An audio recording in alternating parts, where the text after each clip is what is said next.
All right, history buffs, get ready to ditch those dusty textbooks because today we're going on a deep dive into World War II. World War II, but not the stuff you learned in school. Yeah, we're talking about the weird, the wacky, and the stuff that they definitely didn't put in the The lectures. stuff that makes you go, huh, I never knew that.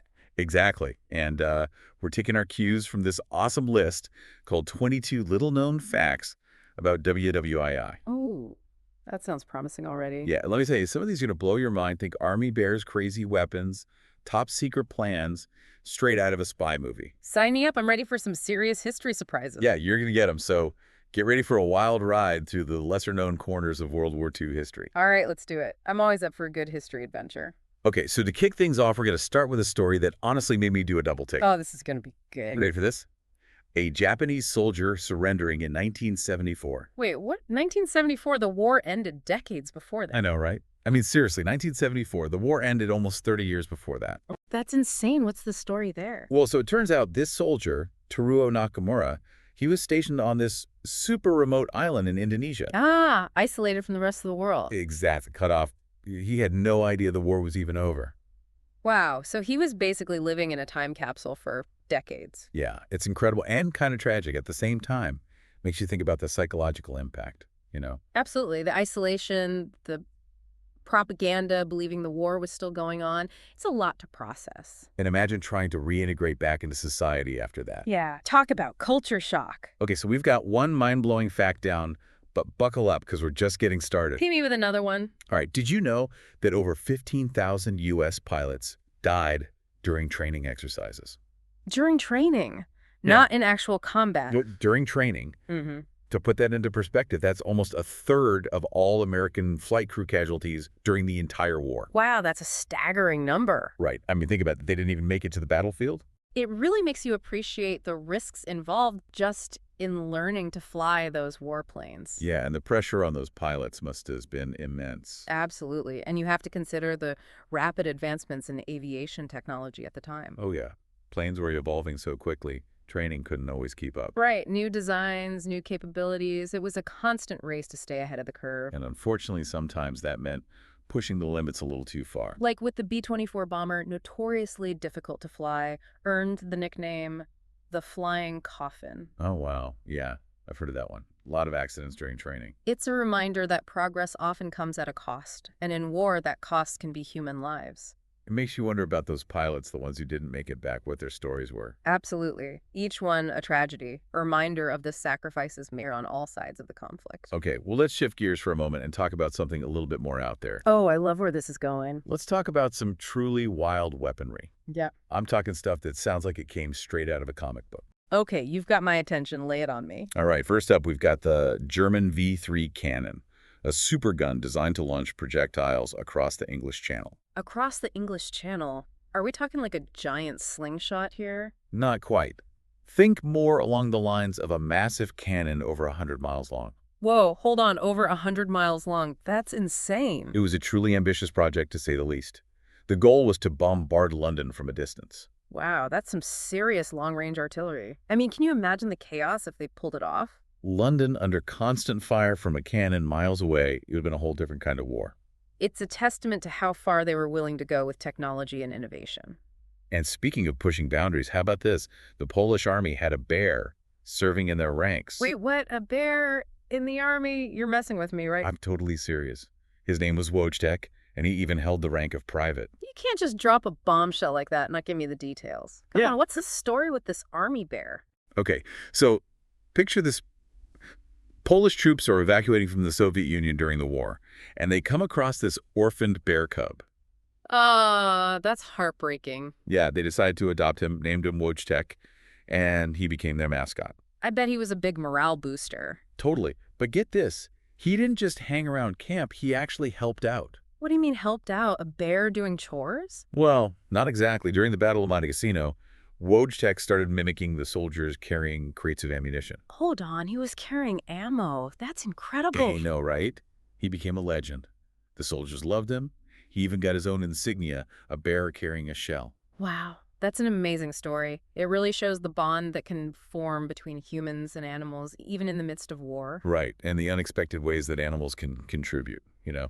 Yeah, who knew a bear could become a war hero? It's heartwarming. All right, so we've had mind-boggling stories, tragic statistics, a heartwarming bear tale. What's next? Well, let's switch gears again and talk about some unexpected figures who played surprising roles in the war. Okay, I'm intrigued. We're talking about people like Gandhi, the champion of peace, who actually attempted to write a letter to Hitler. Gandhi writing to Hitler.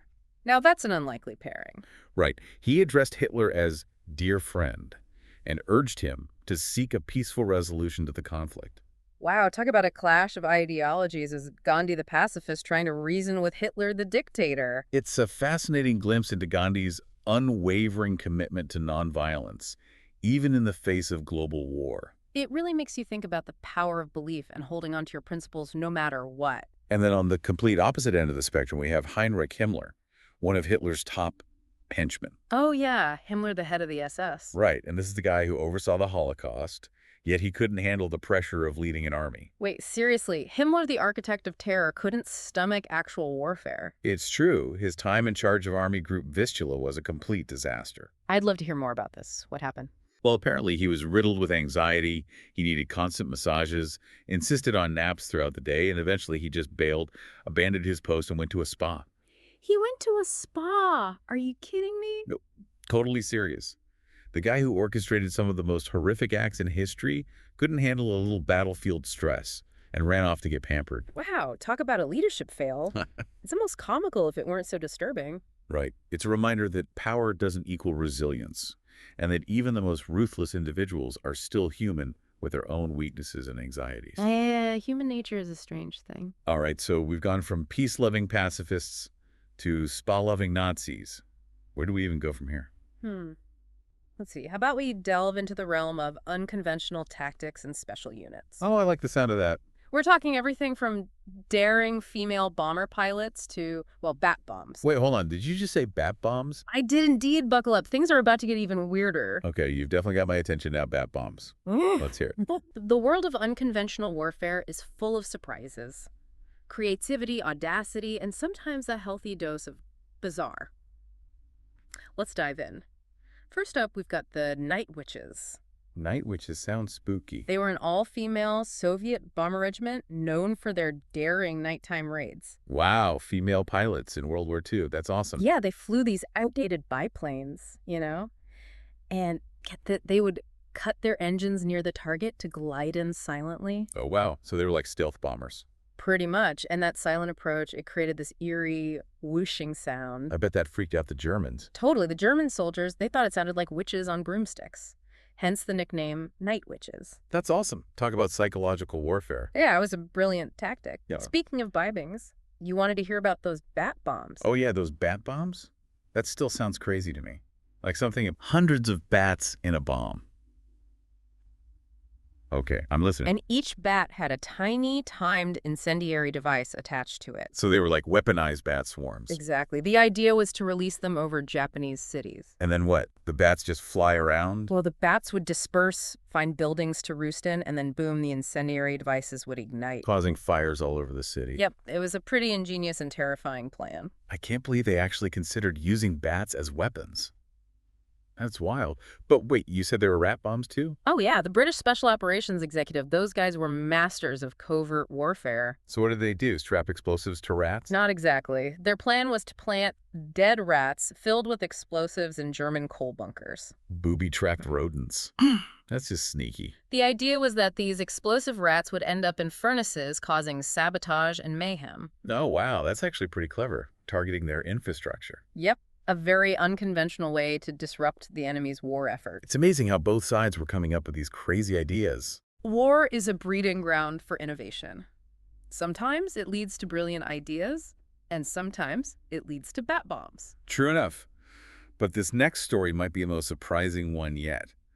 Apparently, there was a battle where American and German soldiers fought together. You're talking about the Battle of Castle Itter? It's a fascinating story, a real anomaly in World War II. So former enemies teamed up. Yeah. That's wild. What happened? Well, American and Wehrmacht soldiers, they put aside their differences to defend this Austrian castle. Why were they defending a castle? Because it was holding prominent French prisoners of war, and they were under attack by the SS. So the SS was the common enemy in this case. Exactly. The SS was fanatically loyal to Hitler. often at odds with the regular German army, especially towards the end of the war. It's crazy how the lines get blurred in war. Who's the enemy, who's the ally? It's not always so clear-cut. Right. Circumstances can change. Loyalties can shift. It's a reminder that war is complex. Well, we've covered bat bombs, rad bombs, and unlikely alliances. Anything else in the unconventional warfare category that's going to blow our minds? How about Operation Cornflakes? Operation Cornflakes. Now, that sounds interesting. Tell me more. This was a British operation where they dropped mail bags full of fake letters. Fake letters? What do you mean fake? They were designed to look like genuine personal correspondence, but they were actually filled with demoralizing messages. So they were trying to mess with the Germans' heads. Exactly.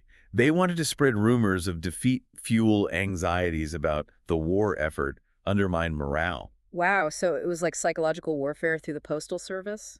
That's That's pretty sneaky. It was all part of a broader strategy to weaken the enemy from within. You know, it's amazing how they use something as simple as a letter as a weapon. Right. It's a reminder that wars aren't just fought on battlefields. The battle for hearts and minds can be just as crucial. Okay, I think we've officially reached peak weirdness with these unconventional tactics. Hold on, we're just getting warmed up. Really? There's more. Yeah, What could possibly be weirder than bat bombs and fake letters? How about a giant space mirror in an aircraft carrier made entirely of ice? You're messing with me, right? A space mirror and an ice aircraft carrier. I'm totally serious. The space mirror was a Nazi idea called the sun gun. A sun gun. Mm. What were they going to do, shoot lasers from space? Not quite. The idea was to create a massive orbital reflector that could focus sunlight onto enemy cities. So they were going to harness the power of the sun to destroy their enemies? Insane! Yeah, it was a pretty ambitious and, frankly, terrifying concept. Thank goodness it never got off the ground. Yeah, the technology just wasn't there. Yeah. But the idea itself, it's a reminder of how far human imagination can go, especially in times of war. Okay, so what about this ice aircraft carrier? That was a British idea known as Project Habakkuk. Habakkuk. Like the prophet. I don't think there's a connection there. But anyway, the plan was to build these massive aircraft carriers out of pykrete. Pykrete, what's that? It's a super strong composite material made from ice and wood pulp. So they were going to build a giant floating iceberg to launch planes from. Pretty much. It was an interesting idea in theory, but it faced some obvious challenges. Yeah, like melting for one. Right, melting structural integrity. The sheer amount of resources required to build and maintain a giant ice structure in the middle of the ocean. It was ultimately deemed impractical. It's amazing how these ideas, even the ones that seem completely outlandish, highlight the determination and ingenuity of both sides during the war. They were willing to explore every possibility, no matter how far-fetched it seemed. And sometimes those crazy ideas lead to real breakthroughs, like with the development of pykrete. Even though it wasn't used for aircraft carriers, it led to advancements in building materials. Right. Even the failures can have their silver linings. It's all about pushing boundaries and challenging conventional thinking. But this next one is a real head-scratcher. Apparently Churchill, the guy who led the Allies to victory, actually considered attacking the Soviets after the war. You're talking about Operation Unthinkable. It was a plan developed in 1945 to assess the feasibility of a surprise attack on Soviet forces in Germany. Hold on.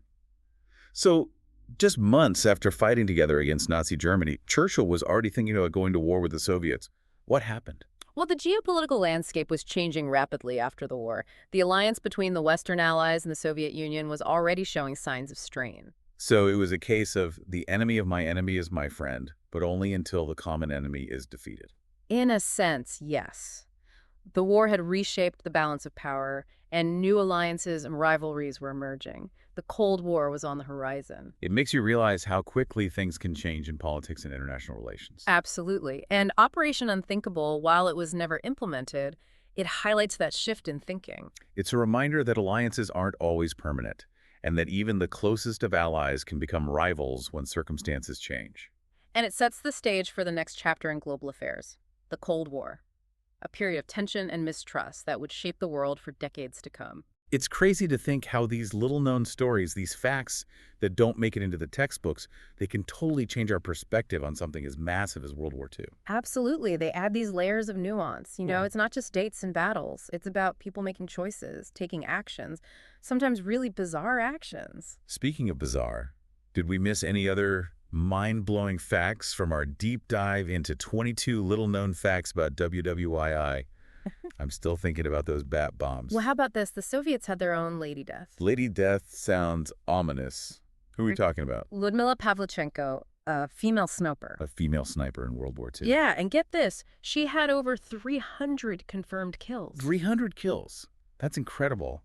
Yeah. She must have been an amazing shot. One of the deadliest snipers in history. Wow. It makes you wonder about her story, what drove her to be so effective in such a brutal role. Right. Was it patriotism, a desire for revenge? It's hard to say for sure, but her story, like so many others we've talked about today, it challenges our assumptions about who fought in World War II and the roles they played. Yeah, we often think of women in supporting roles, but figures like Ludmila Pavlichenko and those Night Witches prove that they were right there on the front lines, showing incredible courage and skill. Absolutely. They were breaking barriers and making history in the midst of all that chaos. Okay, so we've got a deadly female sniper. Any other hidden gems we need to unearth before we wrap up this deep dive? Well, there's the Ghost Army, an American unit that specialized in deception. The Ghost Army sounds spooky. What did they do? They used all sorts of tricks to fool the Germans: inflatable tanks and aircraft sound effects, fake radio transmissions. So they were basically a military-grade magic show. Pretty much they created these elaborate illusions to make the enemy think there were large troop movements where there weren't. Did it actually work? Oh yeah, they were surprisingly effective. Their deceptions played a key role in several Allied victories, diverting troops, confusing the enemy. It's amazing how a little creativity and trickery can be just as powerful as brute force in war. Right. The Ghost Army's tactics really highlight the importance of psychological warfare. It makes you wonder what those German soldiers must have thought when they realized they'd been duped. Seeing a massive tank column approaching, only to find out it's all inflatable. Talk about demoralizing. It must have messed with their heads. Okay, I think we've officially covered the spectrum of weird and wonderful World War II facts. From bat bombs to bear soldiers, secret ice carriers to phantom armies, we've explored some truly mind-boggling stories. And the best part is how these stories reveal these deeper truths about the war. The human condition, the power of innovation and resilience. Exactly. We started this deep dive expecting to uncover some interesting tidbits, but we've ended up with a whole new way of looking at World War II. And that's the beauty of history. There are always new stories to discover, new perspectives to consider. So for everyone listening out there, what surprised you the most today? What sparked your curiosity? What other historical mysteries are you now eager to uncover? History is full of these hidden gems just waiting to be found. And who knows, maybe this deep dive has inspired you to do some exploring of your own. So keep those minds curious and keep digging deeper into the past. There's always more to learn, and who knows what incredible stories you might unearth. Until next time, keep exploring.